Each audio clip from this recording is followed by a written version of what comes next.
The Twilight Zone, Season 1, Episode 9, Perchance To Dream, in which Richard Conte plays a man who is supposedly 35 years old, can't go to sleep, is worried that if he goes to sleep, he's going to die because a sexy lady is going to make him ride a roller coaster. But what's really going on with Mr. Hall?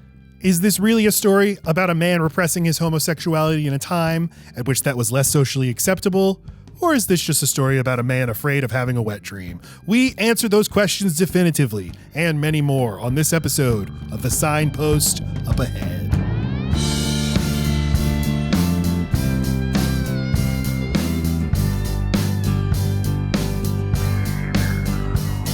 Welcome to The Signpost Up Ahead, a Twilight Zone Recap Podcast. I'm Matt Stokes. And I'm Patrick Perot. Talking about Perchance To Dream, the 9th episode of Season 1 of The Twilight Zone.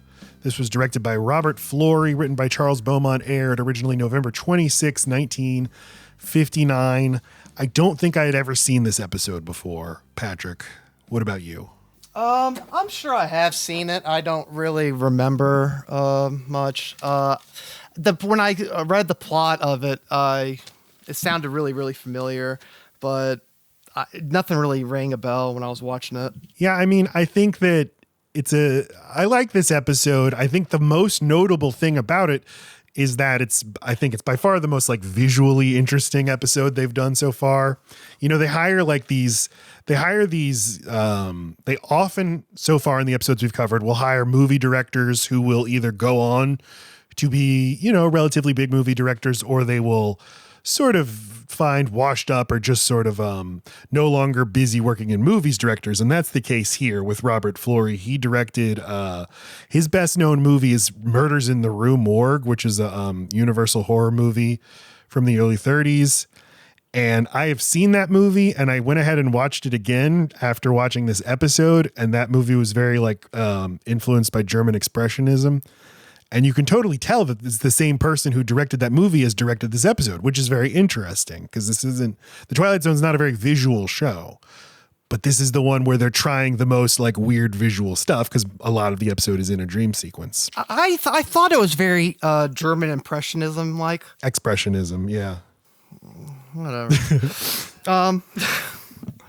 This is an episode that I can say that I'm glad I watched these multiple times before we record. Because the first time I thought it sucked. I was like, look, Twilight Zone is great at many things, but one, premises. Sometimes they don't always deliver, you know, it doesn't go where you want it to. The twist isn't as good as you want it to be. But, you know, just at its base, okay, a man is afraid to fall asleep because he thinks he'll die. Great premise. But I thought the execution was super sloppy, and I kind of hated it. And then when they did the ending, I was like, yep, I definitely hate it. And I just was wondering, what the fuck are they even trying to say? But then the second watch, things started falling together for me. By the third watch, I was like, okay, it's saying some really interesting shit. Like, it constantly makes you question what exactly is reality.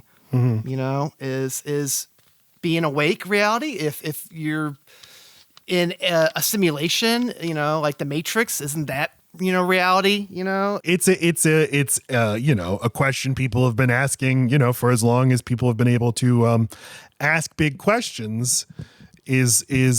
How can I actually tell that what I am seeing and feeling and experiencing is reality, if reality is even a thing? The point of Descartes' expression, I think, therefore I am, is like the only thing I can be absolutely certain of is that there is a thing thinking these thoughts right now. And I don't even know what that is. I think I'm a human being with a body and a brain, but I could just be a computer program, or I could be a brain in a jar. We could be somebody else's dream. Exactly. Yes.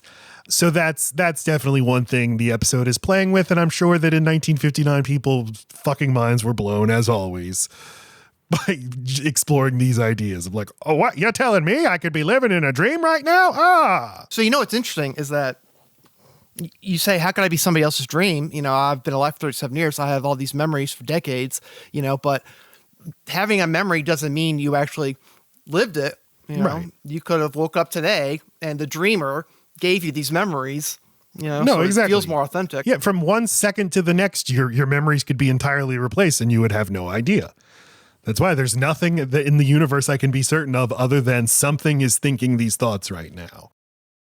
Even though I still think most of the episode is kind of sloppy and some of it just doesn't even make sense, I do appreciate that they posit this, timeless think piece of what is reality. Am I real? Are dreams real? If I believe something, even though it's not really real, but I believe it is, just like the robot in the planet, like, it has feelings, and if you think it's a human and it acts like a human and smells like a human, walks, talks, thinks like a human, then why is it not human? And, he has the thing with the painting of the boat in the psychiatrist's office. And he's like, I know that I can stare at it long enough and make the images look like they're moving. And that to my brain will feel real, even if I know it's not real, which ties this episode into the other, the theme I keep returning to with the Twilight Zone is television, is anxiety that these people are having about this new invention that we're all obsessed with that's feeding us images all the time that are fake. What is that doing to our brains? And then fast forward 80 years, what the hell would they say about reality right now? Where all we do all day is stare into a tiny screen that we can construct entire realities out of. So I think there's some of that going on as well, of like of the brain not being able to handle all of this input. The other major read is that this is about sexuality, repressed sexuality, even repressed homosexuality. If you literally read Maya as a man who wants to have sex with him and he's so afraid of what that would do to him, or it can just be literal repressed, heterosexuality of a man who was told, like, you can't ever ejaculate or you will die. And so he's very afraid of getting a wet dream. That's how another different way you can read the episode is he cannot have a wet dream or he will die, which is also the premise of the movie Beau is Afraid. I'll have to check that one out, but I really want to, I feel like, how did you get from A to J? Everything with Maya in the dream, all the temptation, all the come on, just do it. And then there's all of this imagery, all this suggestive imagery, taking the cigarette out of his mouth and putting it back in her mouth and then putting it back in his mouth. It's very, very sexual.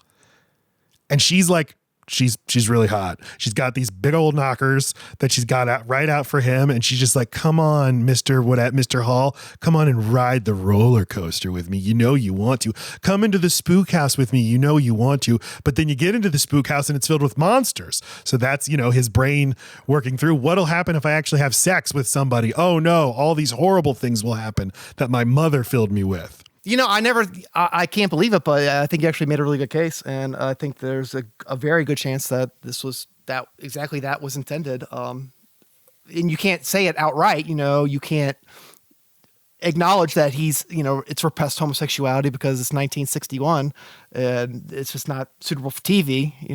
Lucy and Ricky slept in separate beds, so to have an episode about a homosexual repressing his urges, that they couldn't really do it flat out. So they have to sneak it in like this. However, along those lines, if we do go down this road, I feel like it's more she's trying to convert him out of homosexuality. It could be that too. Yeah, you're right. That's a different way that it's still playing with the same ideas. They could never have him being tempted by a man. But if you went totally the other way and have it be a very like big boobed classic, like femme fatale, trying to seduce this man who's like, he says he's 35 years old, which if this guy is 35, in reality, the actor was 49, but I was like, I'm 3 years older than this guy. My God. But the idea that like a grown man would have to be so ashamed of having sex with a woman, there's something a little like, even for 1959, we'd be like, come on, just, it's fine. He can, stories about repressed sexuality or about repressed heterosexuality traditionally center on a woman being tempted. Cause there we're like, oh yeah, she can't give in to her urges, but a 35-year-old man, we're like, that's fine. Go ahead and have sex. But if we think she's not literally a woman, she's a man, then we're cooking. Then we understand.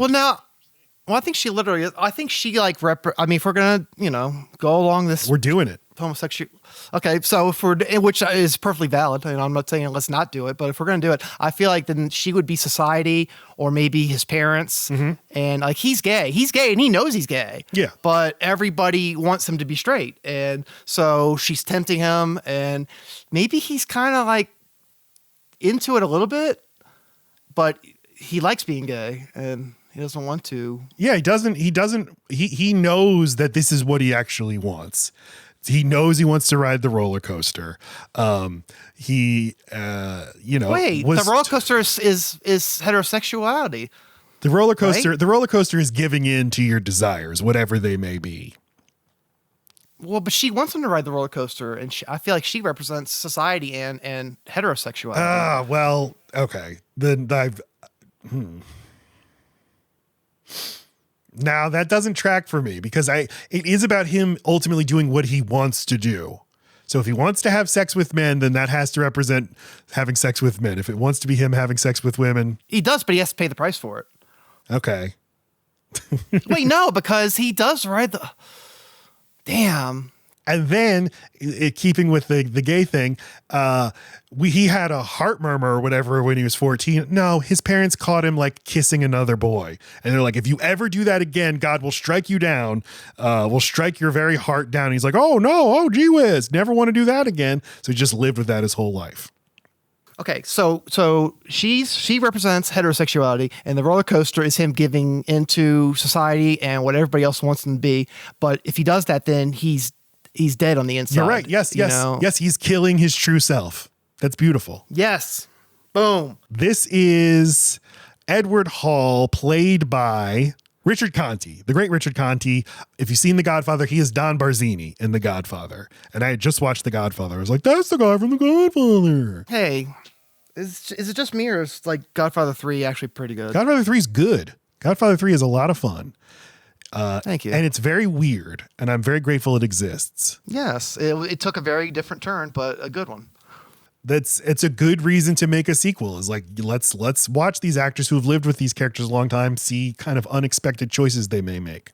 It's kind of the Last Jedi of its time, if you think about it. Good. The music is really cool as we pan down this terrifying looking brutalist building. And as always, I think Twilight Zone is playing with the modern anxieties of just the terrifying prospect of living in the modern, like busy workaday world. I think I bought it. Okay, so I don't remember where. I was at some thrift store, I'm sure. And they had Twilight Zone on vinyl, like Twilight Zone soundtrack, the official Twilight Zone soundtrack. And I'm fairly certain that the music that I was playing, the eerie music, that was the first note I wrote, was decent music, very eerie. I'm pretty sure that song was on the album. Me and Ronnie he had a record player he bought from my mom. And you would just listen to the Twilight Zone on vinyl. Yeah, well, yeah. All the time, like many times. Get high and listen to that. It's a fucking great time, dude. That does sound great. Yeah, my mom bought a old record player, not an old one, but like a modern one that looks old and stuff. And she bought it for Jason, and Jason screwed her and left town. And so I was just sitting in the room, and me and Ronnie were there, and he offered her some money, and she took it in a heartbeat. And yeah, remember that time that you wanted to buy Casablanca, the colorized version, for my mom? And she was like, sure. She said, sure, you can have it. And you're like, good, I'm gonna run it over. And she's like, no. That was dumb of me. I needed to keep my trap shut. Never tell somebody your plans. Yeah. I'm still mad that I wasn't able to get away with that. One more copy of that demon colorized version. Lurking in the world, my 15-year-old loves vinyl, collects vinyl, lots and lots of vinyl records, including like all the bands that you and I liked, and new bands too, but the kids are all right these days. Edward Hall, time is an enemy, and the hour to come is life and death. Once again, Twilight Zone obsessed with time. Time is the enemy. Time is something to fear. Time enough at last. And right away, the way this is shot and the way this is edited is great. Does a great job of producing the feeling of anxiety. The shots of Edward Hall, of Richard Conte's face, they get tighter and tighter. You see the beads of sweat of him just staring at the revolving door. And it makes you have a panic attack, even though you don't even know what's the matter with this guy. But this guy's got problems. So you think is he afraid to go upstairs? Yeah, You think? I don't know. I see it right there as just a more so tired and filled with anxiety that even the idea of walking through a revolving door is just filling him with dread. It seems like a problem he won't be able to get over. Well, and also he probably would be afraid to see the therapist because he thinks the therapist will maybe force him to sleep or talk him out of his steadfast ideas. Yeah. I love seeing depictions of therapy in media from this time in movies and TV. Because it was the way that it's talked about, and he feels like he's doing something going to see a psychiatrist. I don't know about that.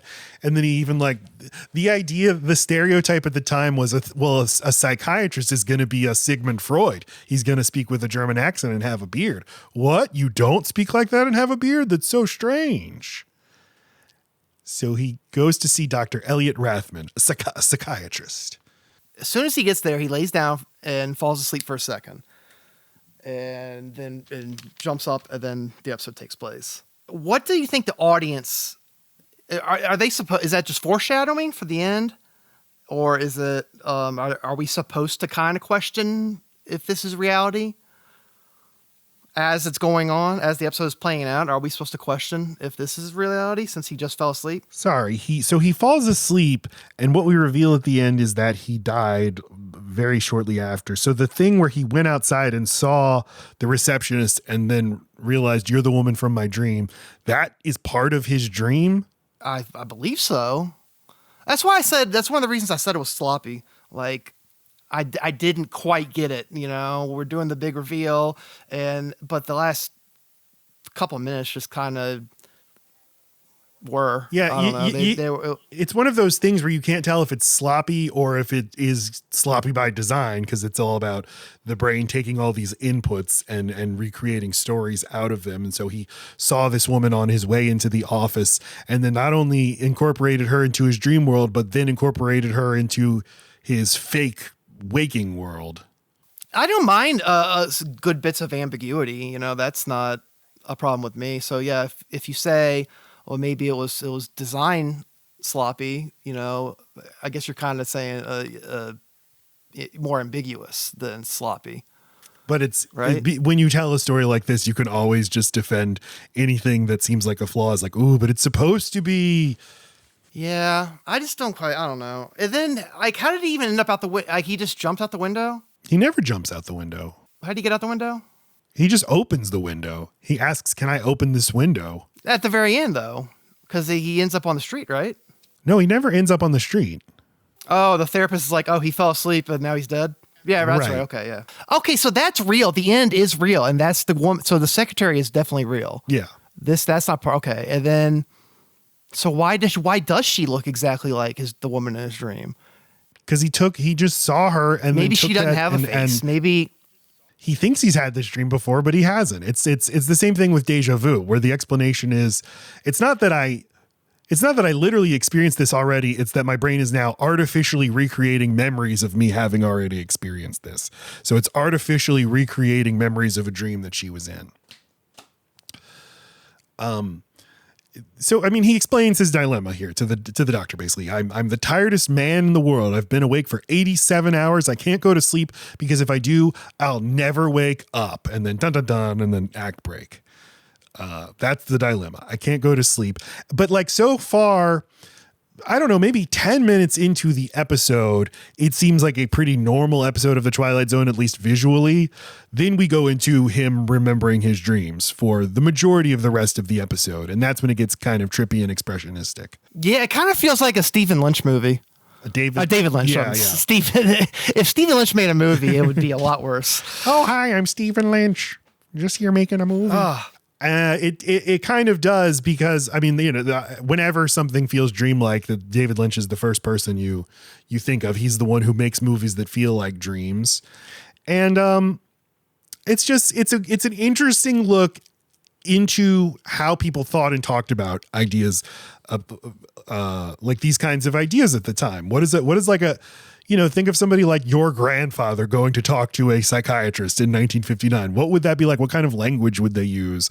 Would they even be aware of things like, the mind is a funny thing, and it can have illnesses like any other part of your body, and there are ways to treat it, medications, and, just sort of talking it out. And then it's also interesting to just see how they talk about things like, I wanted some air. And he's like, well, close the window. I'll turn on the conditioner. It works great. We'll call the air conditioner the conditioner. I love that. I kind of do too. Okay, but so here's the thing though. I think that we're supposed to take the entire encounter, because it definitely is a dream, because at the very end, what we have to assume is reality, yes. The therapist calls the secretary in and says, hey, he just fell asleep and now he's fucking dead, dude. Like, so the entire episode is a dream. Yeah. Okay. And I as I was watching it the first time, I noticed that before I knew it was a dream, I noticed that something was just off about the therapist. And I realized it's kind of like he's acting like what somebody would imagine a therapist acting like. It wasn't authentic, and it was kind of cliched, You're saying like he doesn't actually know what it would be like to talk to a therapist. This is just what he assumes it would be like. Right. Even the therapist saying like, I'm not like the therapist you were expecting. I don't talk in a German accent. I'm totally normal, but then proceeds to act like a character from a movie. Yeah, because that's what he wants to hear, is that I'm not, just like I'm not German or what. Yes, that's what he wants to hear, is that I'm just like you, dude. I'm just a dude, not Sigmund Freud. So he starts telling him like about ever since he was a kid, he's been obsessed with the mind. And when he was 15 years old, he developed a rheumatic heart and was told by the doctors, no exercises, no stairs, no shocks, avoid any kind of shock. But they forgot about my imagination. This too feels like a made up thing. Like, really? What kind of illness is this? You can't walk upstairs. You can't encounter shocks of any kind, or else you'll just drop dead. He is talking about anxiety before people had a language to describe anxiety. And starts talking about how, the thing about staring at the boat, the painting of the boat on his wall, and being able to create an optical illusion out of his mind by just staring at it. And then thinking, 3 years ago, a woman was killed by a man who was hiding in the backseat of her car. It got me thinking maybe somebody was hiding in the backseat of my car. So he starts fixating on staring at the rear view mirror as he drives, and we cut away to see him driving by a canyon. And Patrick, I did write in my notes, it starts to feel a little David Lynchian. See, we're always in sync, Matt. I knew intellectually that I was alone, but I also knew that my imagination could make me see something if I thought about it long enough. And then we see something manifest in the rearview mirror. It's a woman's face, and it makes him swerve and turn the car over. So it's this interesting thing of like, I can be aware things aren't real. It doesn't mean that they don't feel real to like my lizard brain. My lizard brain feels the threat. And that too is just anxiety. And he gave some really good examples. Yeah. Well, like the people who legitimately think like they're missing an arm, Yeah, to them it feels. Yeah. Or people who think that they are dead. I mean, because again, perception is reality. So if that's what you perceive, then who's to say? Like whatever you feel, that's reality. So if or just like Nightmare on Elm Street, Mm-hmm. They think it's real, so it is real. Yeah, I think some dark fucking shit in the middle of the night, and it feels very real. But Nancy realizes, no, it's just a dream. I control it, So no, it's not real. And then boom, Freddy's gone. So the doctor tells him after this car crash, which again, this is, now that we're talking about it, I'm like, yeah, this whole rheumatic heart, that's made up.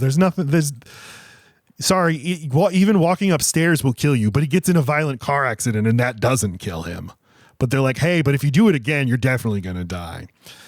And so he says, there will be another crash as soon as I fall asleep. So that's a dream he has already had like many times, I guess. Or is it a dream within a dream?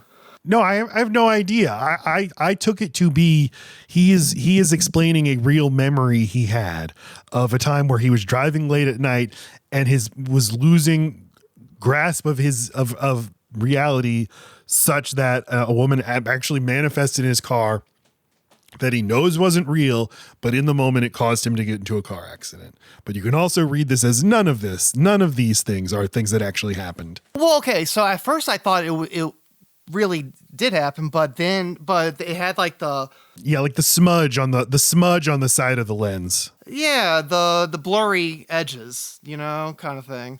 Right, and that becomes part of the vision, as if it was a dream. Yes, the episode will, with its visual language, will sort of smudge the side of the frame, and that signals to you dream. So, but that also could just be a mind game. Okay, so he sees a woman's face, and makes him get an accent. Okay, so again, I guess the woman is society or other people and telling him he's wrong or he needs to change, and that freaks him out. So whatever it is he's repressing, whether it's repressed sexuality or repressed just general anxiety, he knows there's something about him that he's keeping down, and he feels like he's walking around with a secret. Which can be how it feels with anxiety, is I don't want everybody to know my deep, dark secret, that I feel like dark and empty inside, or that I'm filled with dread all the time. Yeah, well, no, or his deep, dark secret that he's getting anxiety from his homosexuality. So he talks about how starting when he was a kid, he would dream in sequence. Like every night he would start a new chapter in the dream, but there was continuity in the dream. But this too is something you can question. Is that true? Or is this all just something that's being filled out in the reality of this literal dream he's having while he's in his psychiatrist's office? But he starts talking about how a week ago he started having dreams about an amusement park where he met Maya, the cat girl. I mean, talk about what is Maya? What is she like? I don't know. It's like kind of like a goth tempter, something, I don't know, or maybe, or kind of like actually a little bit like a dominatrix kind of thing. Yeah, I think so. Because she's a big sexy cat lady. Like, ooh, purr. Yeah, for sure. And then before we continue, I just want to ask you if you're familiar with the St. Elsewhere finale, or what St. Elsewhere is. Yeah, I know that the finale is the snow globe, owned by an autistic child. The whole series is just his imagination. Yeah.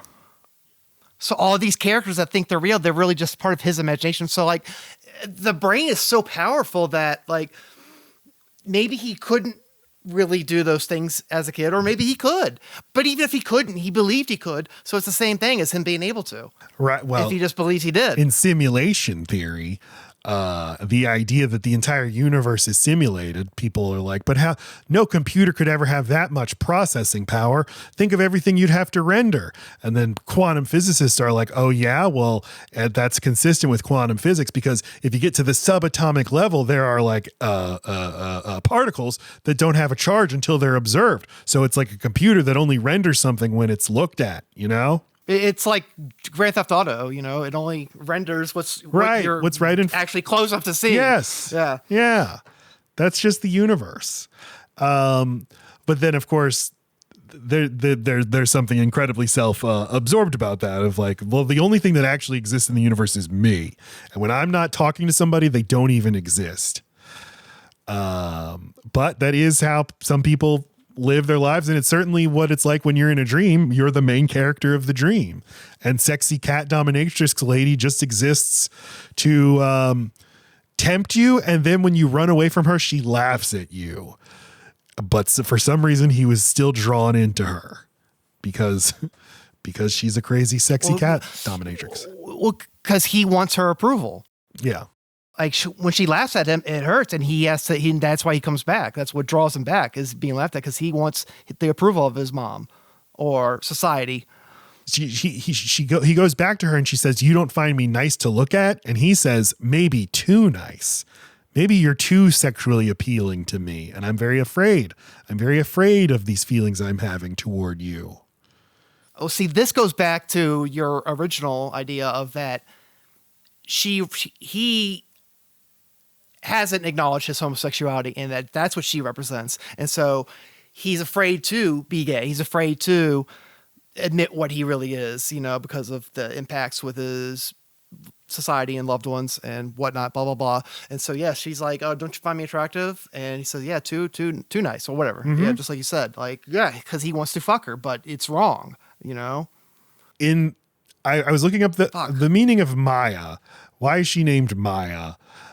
In Hindu philosophy, Maya is defined by a magic show, an illusion where things appear to be present but are not what they seem. So she is a man then. So she's a sexy man. Also, the powerful force that creates the cosmic illusion that the phenomenal world is real. So the dream world is as valid as the waking world. For sure. In fact, it's sometimes even more valid because you can dream anything, these amazing possibilities, and fantastic flying and having superpowers and having the girl of your dreams and blah, blah, blah, blah, blah, blah, blah, blah. But in reality, people are just obsessed with fake shit like social media and likes and like that episode of Black Mirror where, your status in society is based on your ratings, your ranking system, and it's like not even reality anymore. It's like you're just playing a game, Right. Like this is more real. This is greater. The dreams can be greater and more real than our empty lives of fake relationships and fake communication. But they still ultimately are just a reflection of that empty world and the things that like he in the dream, she invites him into the fun house, which like, come fuck me in the fun house. But he's scared because there are monsters in that fun house. And then she says, we've been expecting you, Mr. Hall, which is a thing that the real life therapist will later say to him. And he's like, what? And the monsters are closing in on him and she starts laughing at him again. And then we go to the present and he says to his doctor, that's when I knew she was trying to kill me. My heart was beating fast. I had to sit still for an hour to calm down. The doctor said I almost had it. Meaning this is when he started to realize his weak heart that can't stand excitement can be too excited by something in a dream, which is why I only half jokingly said that it's about a wet dream, that he's afraid of having a wet dream, because you can't help it if you do. If he got too excited in his sleep, it'd be like he okay, this is about him being afraid of ejaculating in his sleep over a sexual fantasy with a man. So that's what it is. Is it one, the other, or both? Does she represent society and expectations and seducing him to go straight, even though he knows he's gay, and that's why he dies because he gave in to the temptations or the expectations of everyone else? Or does she represent homosexuality and his repressed homosexuality, and he hasn't come out yet, and I don't know. Or is it both? It's both, because you could say, because, he says like she presents her body to him and he wants it. So you could say, well, that's physical desire. That's showing what he truly wants. But you could just as easily say like, that's not sexual desire. That's desire to fit in. That's desire for conformity and acceptance. Like, oh, it would be so much easier if I just married a woman. My parents would be so happy.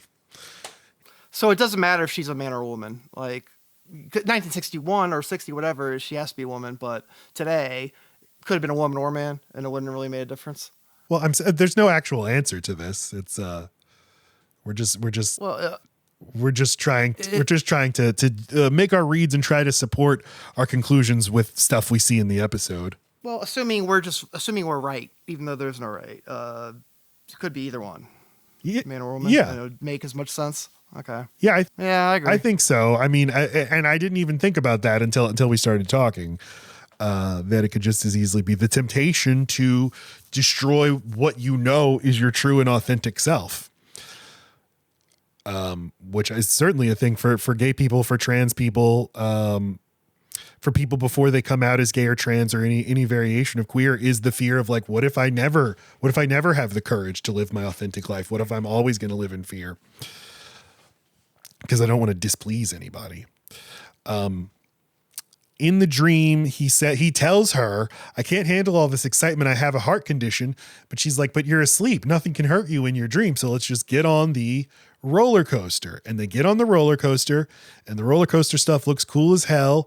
And they go down a big drop. And on her face, I wrote, she looks like she's having an orgasm. I think that is deliberate. She's orgasming here. He wants it to stop, and he keeps screaming, I got to get out. I got to get off. And then she starts telling him to jump. And you expect that we will then cut into the present or whatever, and he's jumped out of the office window. But no, goes back to the doctor's office and says, that's it. And if I go back to sleep, Maya will push me off the roller coaster, and that'll be the end of me. And then he freaks out and he leaves the office and then sees the receptionist, and it's Maya, and he freaks out. And then he then jumps out of the window. Yes, he jumps out of the window. In his dream. Yes. Okay, so maybe it's better than I thought. Maybe it's a lot better than I thought. It's still sloppy, but it could be a lot better than I thought.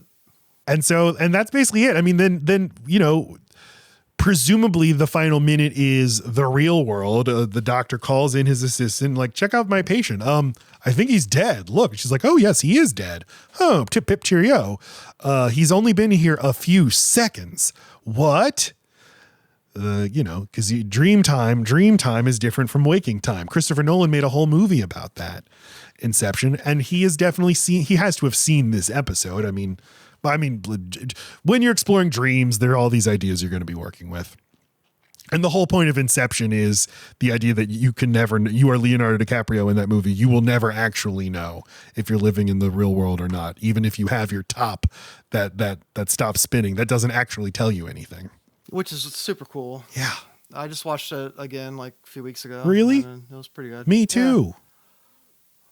Dude, are we best friends or what? Oh, we better be. So, everything that Rod Serling literally comes on the narration and says, they say a dream only takes a second or so. And yet in that second, a man can live a lifetime. He can suffer and die. And who's to say what's the greater reality? And then I wrote in my notes, that's literally a line in Inception, because there's the scene where DiCaprio's going to the person who makes the drugs, the sleep drugs, and then finds this guy who's like, these people come here, they're addicted to dreaming. They dream, they're just permanently dreaming, because that's, for them, the dream world is more real than the real world. It's just like drugs. You use drugs as a method of escape from reality. And so that's their drug, is dreaming. But I mean, his point is like, what he says is they don't come here to go to sleep. They come here to wake up, because for them, the dream world is like them waking up. And who are you to say otherwise? He says.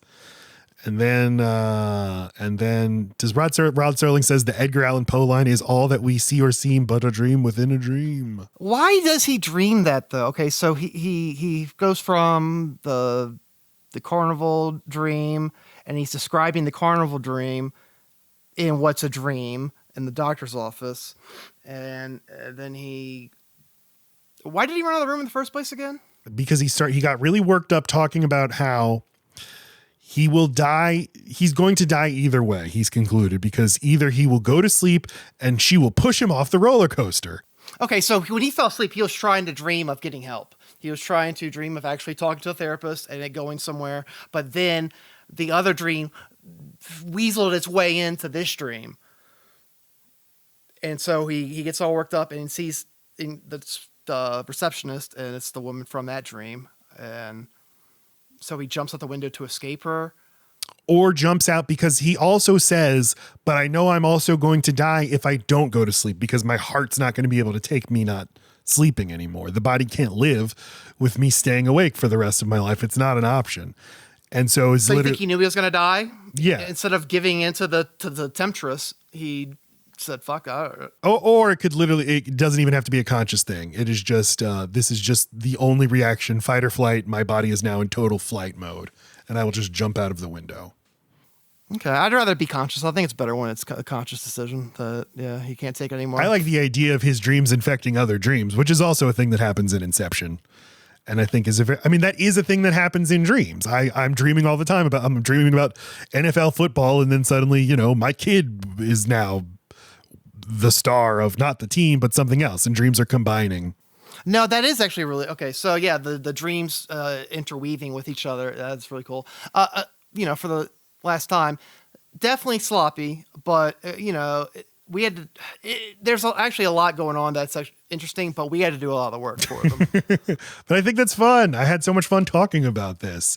Yeah, I guess I will go with a B- for the episode. No, I'll go with a B. I really appreciate the visual swings it takes. I think it's a really well directed episode. I think that Richard Conte is very good as this young 35-year-old who's having a mental breakdown. But it is more fun to try to parse out what exactly is happening than maybe it is to watch. Definitely. That's why okay, so he's pretty good. The woman is very attractive. The music's good. The visuals, I like when he's in the car wreck and then the camera just spins in circles. It's really stupid, but I still like it. It's charming. And there is a lot going on, but I still can't. I mean, you also have to grade them on how well they.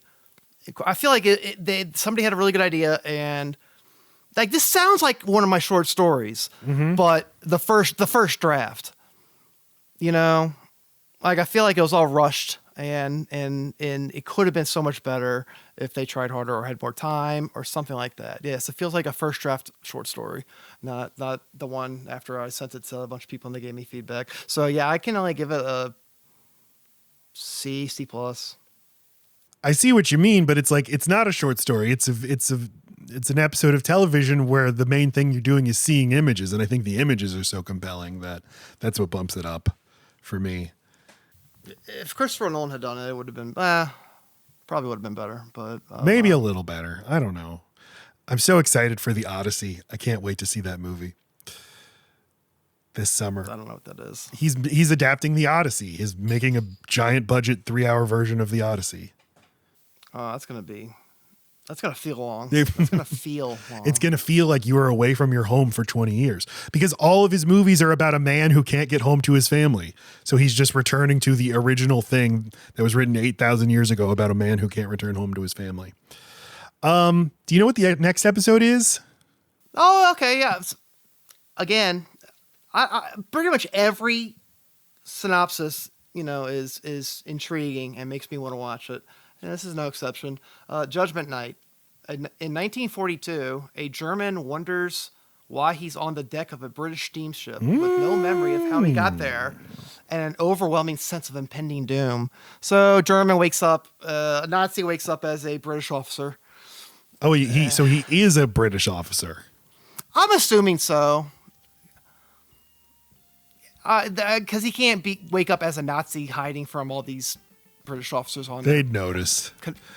Yeah. They'd notice. Yeah, and that's going to teach him a lesson, too. He's going to be the people he's fighting, and it's going to teach him a moral lesson before he dies. And then let me guess, it turns out they're all toys. Come on. No, I'm sure they'll fuck it up in some other way. Okay, cool. Well, this has been another episode of The Signpost Up Ahead. Please check out our sister show, 1 Week Rental, the movie podcast I host with my wife, Lacey Roth. We cover a different movie every week, deep dive into a different movie every week. And please check out Rural Route 9, a band that Patrick and I are in. We have an album called The Joy of Averages available wherever you get your music. And we thank you, and God bless you and these United States of America. I get my music from the record store down the street. Are we in there? Oh, fuck. Well, you need to work on getting us in there, man. All right, I'll do it. I did. When we were recording the album, I told Wade, like, well, we'll just print this on vinyl, right? And he's like, you're aware of how expensive that will be? Yeah, I was under the impression that's what we were doing. I was really disappointed when we did. Oh, yeah. Perchance to dream. Maybe one day we will. All right, Patrick, thank you. And thank you, everybody. Goodbye.